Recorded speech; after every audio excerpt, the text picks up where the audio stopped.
अवैध वाळू उपशावर कोपरगाव तालुका पोलीस स्टेशनची कारवाई। बेकायदेशीर वाळू उपशावर कोपरगाव तालुका पोलीस स्टेशनची कारवाई करण्यात आली आहे। कोपरगाव तालुका पोलीस स्टेशनचे पोलीस निरीक्षक संदीप कोळी यांच्या मार्गदर्शनाखाली सदरची कारवाई झाली आहे।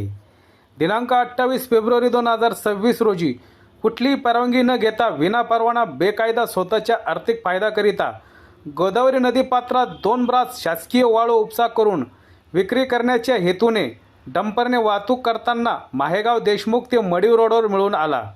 या प्रकरणी पोलीस कॉन्स्टेबल जयदीप गावरे यांच्या फिर्यादीनुसार भाऊसाहेब अर्जुन पवार यांच्या विरोधात गुन्हा दाखल झाला आहे।